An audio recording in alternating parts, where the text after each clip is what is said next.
Bismillahirrahmanirrahim. Assalamualaikum warahmatullahi wabarakatuh.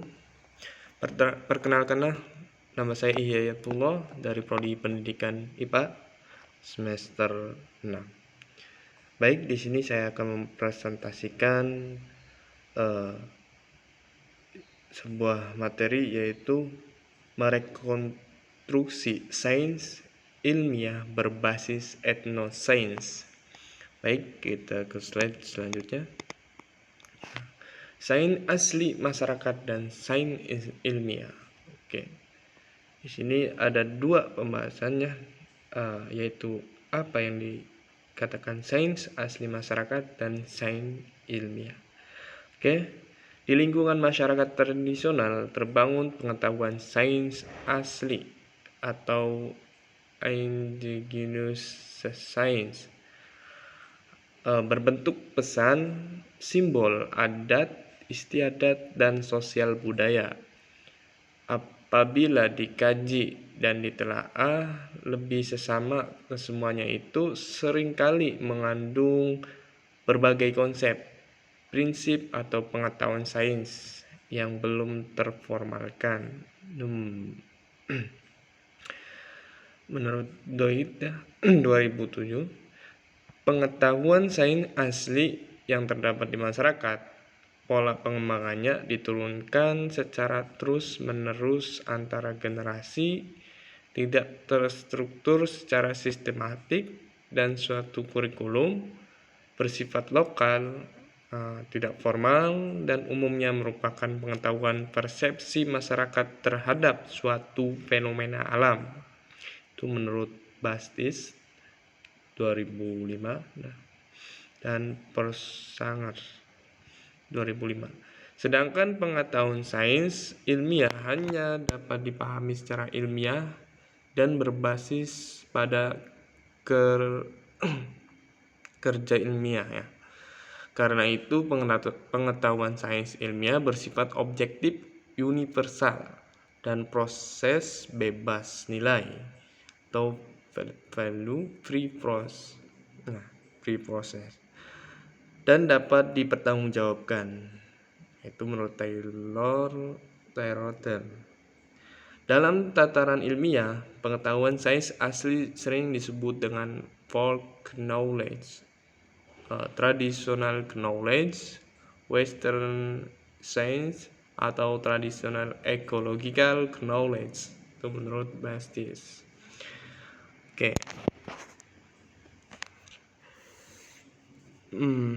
Sains asli meliputi bidang asli ya.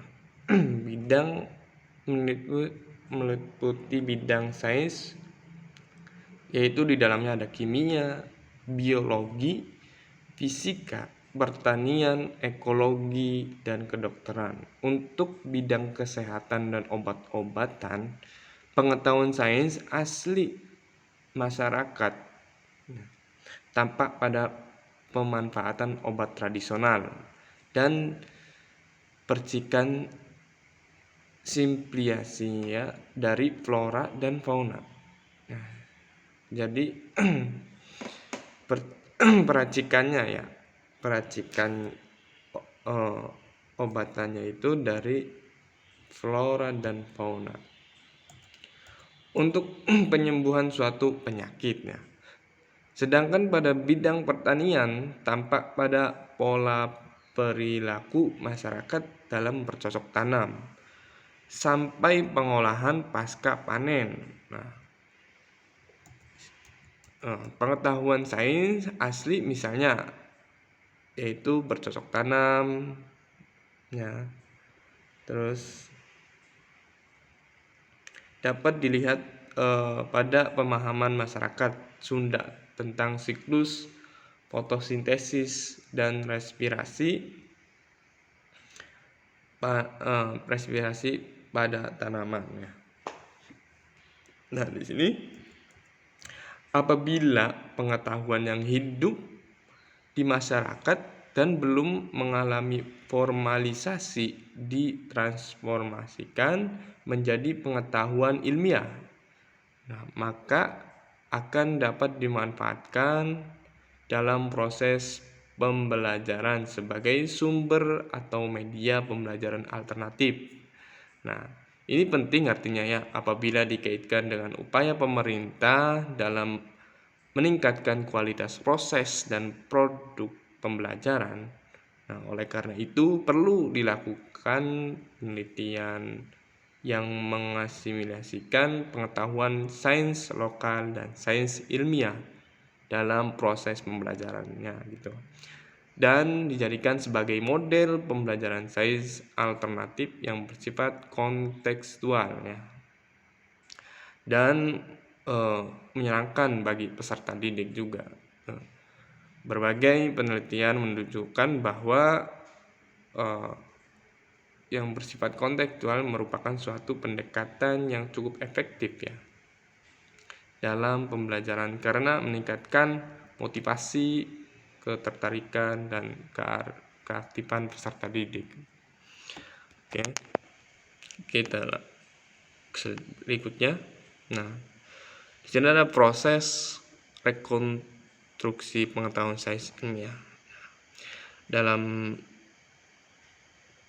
pendekatan kualitatif fenomenologis etnosains, yaitu suatu kajian tentang sistem pengetahuan yang diorganisasi dari budaya, masyarakat, dan kearifan lokal berkaitan dengan fenomena dan kejadian-kejadian yang berhubungan alam semesta yang terdapat di masyarakat lokal dan kearifan lokal.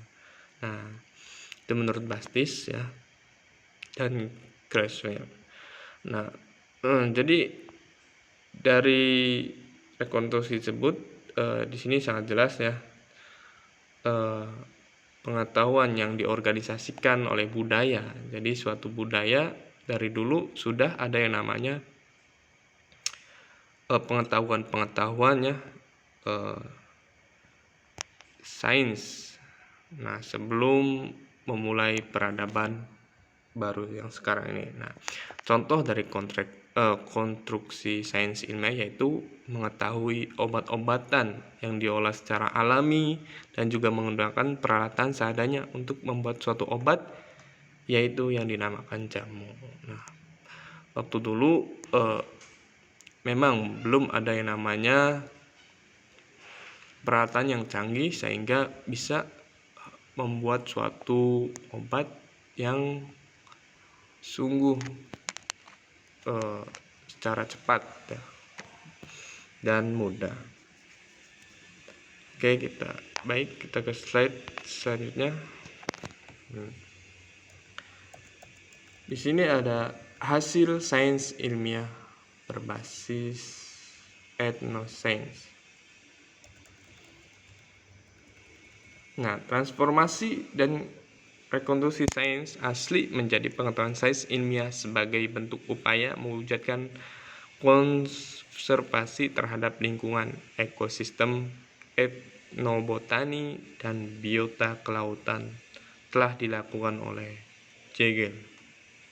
Itu tahun 2002 ya, dan Duit.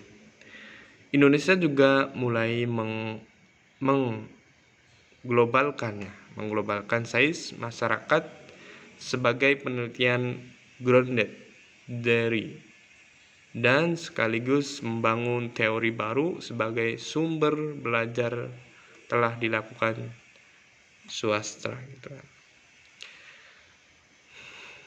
Dilakukan itu swasta ya, yang mengkaji etnosains pada masyarakat penglipuran Bali dan Julia. Nah, di Indonesia juga sudah berkembang ya, jadi sains ilmiah itu